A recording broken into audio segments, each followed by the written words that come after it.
et bienvenue dans cette nouvelle vidéo. Amis valaliens, amis valaliennes, merci pour tous les messages d'encouragement que vous m'avez envoyés lors de la dernière vidéo. Ça m'a vraiment touché du fond du cœur.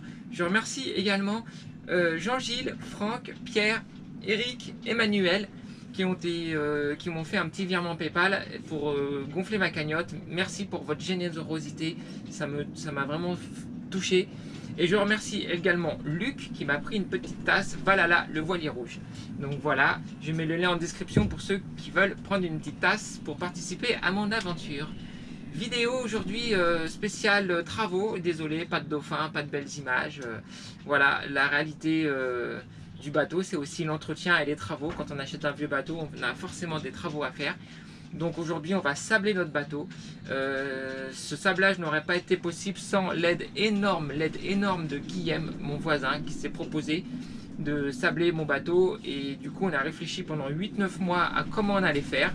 On a fait faire un devis par un professionnel. Et le but du jeu, c'était de ne pas dépasser le montant du professionnel et de faire du travail de qualité. Et si en plus on pouvait faire moins cher, ça aurait été beaucoup mieux. Voilà, une vidéo spéciale et ça a été un chantier qui n'a pas été facile du tout. Et désolé pour la qualité de l'image parce que mon portable et ma caméra m'ont lâché. Donc du coup j'ai dû racheter un portable pour filmer et malheureusement il n'y avait pas de stabilisateur d'image. Du coup la qualité de la vidéo n'est pas forcément toujours très bonne.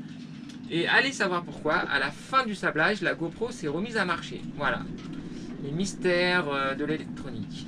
Et ben je vous souhaite une bonne vidéo et je vous dis portez-vous bien, plein de gros bisous et à bientôt pour la suite des travaux de Valhalla. Ciao ciao.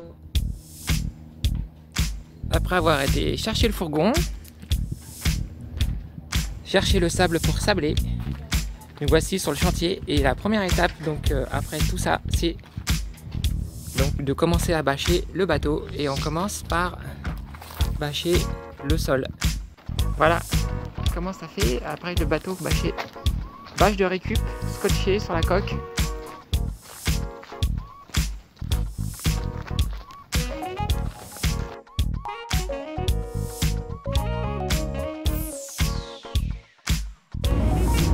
Nous sommes en route pour aller chercher la sableuse et le compresseur. Direction Perpignan. Ça y est les amis, on arrive sur le chantier avec le compresseur et la sableuse et là c'est le grand moment, on va savoir si ça fonctionne ou pas, notre idée.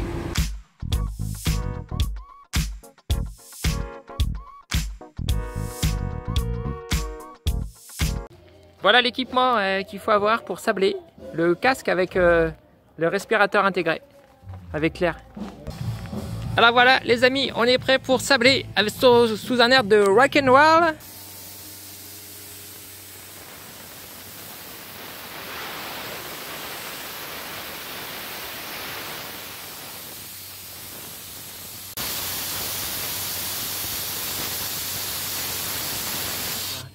Alors on a décidé de se lancer dans cette aventure parce que on s'est dit tiens pourquoi pas le faire nous-mêmes et du coup on est parti sur des choses théoriques et aujourd'hui on met en application ce qu'on a vu en théorie et c'est pas sûr que ça fonctionne. Une sableuse c'est quoi? C'est un engin qui permet d'envoyer du sable à haute pression pour aller décaper des tôles ou des choses comme ça. Donc il vous faut un compresseur. Donc ça c'est le compresseur qui va envoyer l'air à très haute pression à la machine, la sableuse qui est ici. Et la sableuse, qu'est-ce qu'elle fait? Ici vous avez, je vous présente la sableuse. Ici vous avez donc la cuve où vous mettez le sable. Voilà, donc là on met 50 kg de sable. Et vous avez ici, je vais vous montrer la lance. Voilà, la lance de la sableuse avec ici quelque chose qui est... vous allez voir qu'il nous a fait petit souci, la buse. C'est voilà, c'est cette buse là qui est assez fragile en fait. Après vous avez donc la lance pour sabler, voilà. Vous avez le casque. Ah oui, il faut mettre un casque avec une protection parce que c'est vraiment très. Je vous préviens, le sablage c'est vraiment quelque chose de très dangereux, donc c'est à déconseiller quand même. Vous avez le casque avec un système d'air qui vous permet de respirer à l'intérieur, ça envoie de l'air. Et vous avez ici, très important, une survisière. Vous voyez, donc là vous avez une première visière qu'on ne change pas et vous avez vraiment une survisière qui est au contact du sablage et que l'on change de manière assez rapide. Et les visières, croyez-moi, on en passe beaucoup puisque vous avez les cailloux qui tapent dans la coque et qui rebondissent sur la visière, puisqu'en fait on avait des bâches, vous allez voir dans la vidéo, et du coup on ne peut pas avoir de recul. Donc c'est le gros souci. Après vous avez la petite trémie pour mettre le sable, voilà, donc c'est comme ça, je vous montre, voilà. Donc l'air arrive du compresseur et le problème numéro 1 donc du sablage, c'est l'humidité. Il ne faut pas que le sable soit humide. Donc vous avez déjà le compresseur qui purifie l'air, et après vous avez ici sur la sableuse encore un système de filtre qui purifie l'air et surtout qui permet d'enlever toute l'humidité grâce à une petite vanne que l'on voit ici, qui permet donc de purger l'humidité, parce que sinon ça se bouche et après on peut plus sabler. Ici c'est c'est le système de décompression, et il y a tellement de pression que regardez là, le système là pour renvoyer l'air par terre, ça a carrément abîmé la matière. Donc c'est vraiment ça sort vraiment très fort. Ici vous avez un deuxième circuit d'air qui permet donc basse pression, qui permet avec des filtres, qui permet de respirer. Donc c'est l'air qui va dans le fameux casque. Et après, donc comme je vous disais, le gros souci de la sableuse, c'est quand même l'humidité. Donc on est obligé de souvent démonter la buse que vous voyez ici pour enlever ça forme un espèce de trou, un espèce de motte, et après on tape avec le tuyau par terre comme ça, parce qu'il faut que le tuyau soit complètement déroulé. Pour régler la sableuse, vous avez ici la molette rouge. Ici c'est la manette qui va vous donner le débit d'air pour pouvoir envoyer plus ou moins de sable fortement. Donc ça c'est le réglage en fait. Si vous n'avez pas un bon réglage, vous allez consommer trop de sable. Et voilà, donc il faut faire quelques réglages en fait avant, en tournant cette molette, en la mettant à fond, et après en la mettant à la moitié, vous voyez un peu comment ça décape. Voilà la petite présentation de cette petite sableuse. Donc est-ce qu'on a bien fait de sabler nous-mêmes? Vous allez le voir dans la vidéo. Une chose est sûre, c'est que pour sabler, il faut avoir du beau temps, et malheureusement, le temps a été contre nous. Donc je vous montre ça en image, et j'espère que j'ai été assez clair dans mes explications.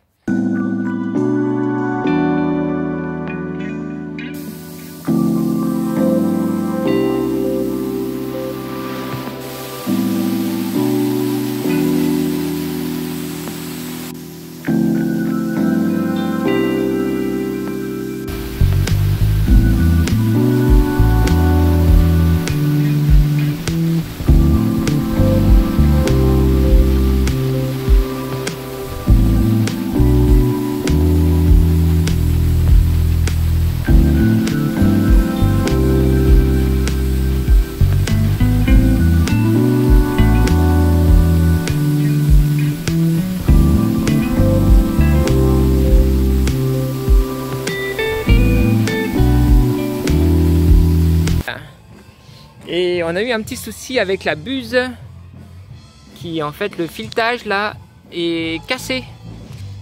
Voilà, là c'est donc on essaie de réparer avec un fil de fer pour voir si ça peut faire l'affaire, parce que ça nous permettrait de gagner une journée quand même. Sinon il faut attendre lundi, et là on est samedi soir, donc c'est la grosse galère. Un impondérable comme on dit. Parce que sinon, on a fait quelques essais là, et ça rend pas mal. Ça rend pas mal. Le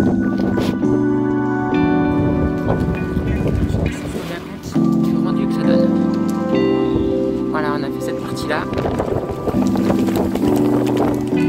Décidément, la poisse continue. On est obligé d'arrêter le chantier à cause du vent. Alors du coup, on ramasse tout le sable et on fait des sacs pour aller les jeter. C'est la galère, la grosse galère.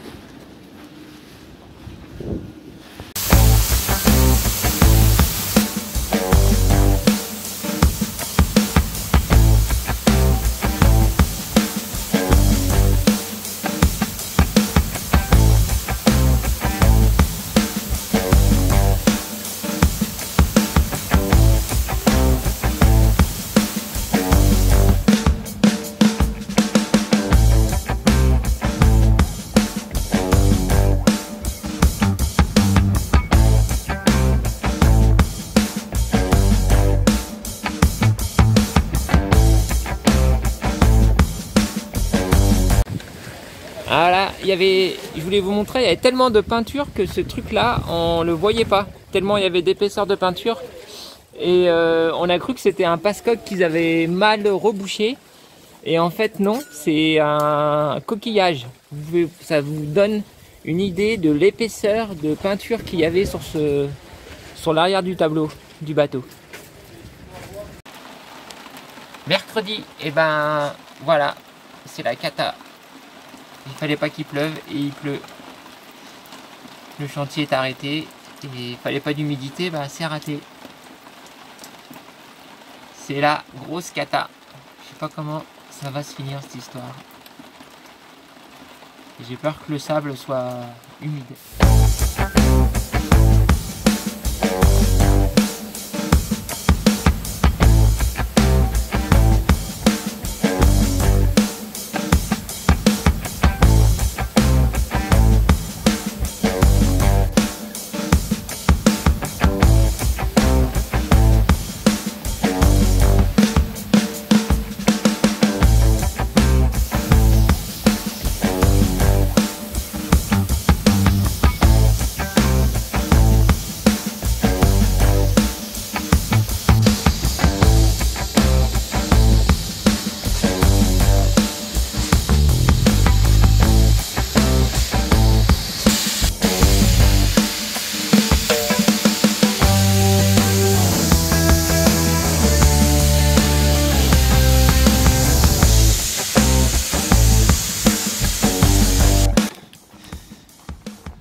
Ça c'est avant et ça c'est après.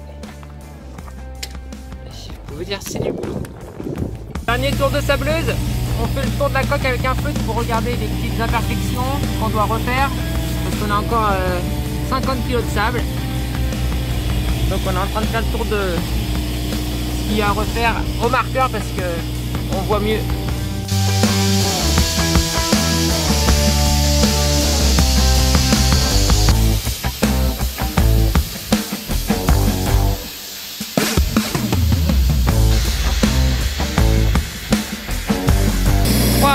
Deux, un.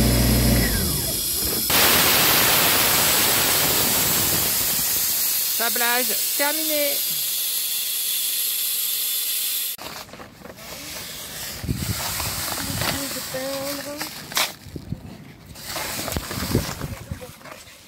C'est la corvée du soir, on ramasse le sable.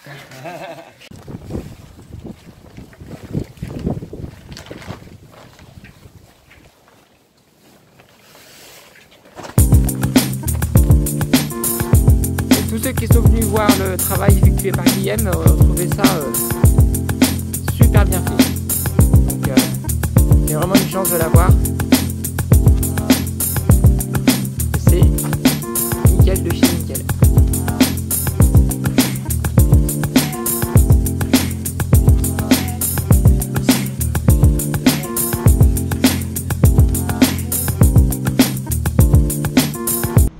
Du coup, au niveau des chiffres, on est parti donc sur une location de la machine et du compresseur pour une semaine alors qu'on devait la louer que 2 jours. Donc la machine, donc le compresseur plus la sableuse plus les diverses visières, les survisières qu'il fallait changer, j'ai eu un coût de 650 €. L'entreprise de location m'a fait cadeau d'une demi-journée. Le sable, nous avons passé 3 tonnes de sable, 3 tonnes 200. Et donc nous avons eu au niveau du sable un budget de 900 € de sable. Voilà. Après on a eu aussi un élément qu'on n'avait pas pensé, c'est le plein de gasoil, parce que le compresseur il consomme vraiment beaucoup de gasoil. Et du coup j'ai eu une centaine d'euros de gasoil.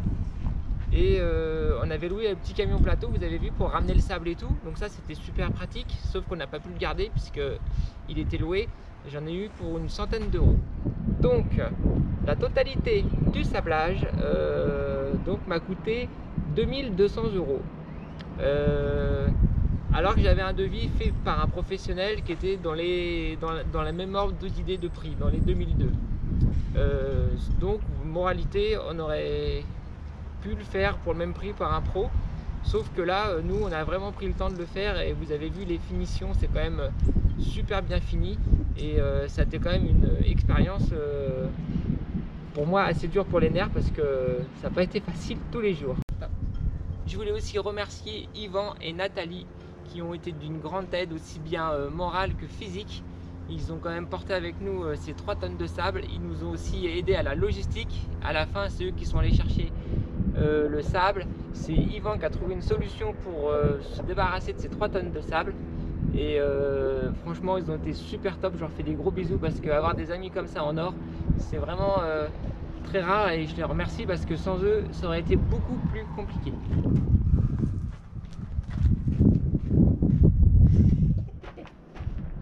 Vas-y, refais. Vas-y, je me tourne. Attends, parce qu'en fait, est-ce qu'on voit le... On voit le saumon ou pas? Ouais, voilà, comme ça, nickel.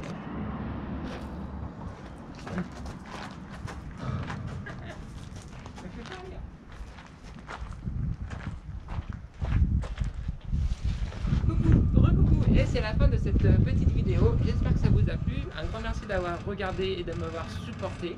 Et on se retrouve pour la suite des travaux dans quelques semaines. Gros bisous à tous et portez-vous bien. Et surtout, bon vent.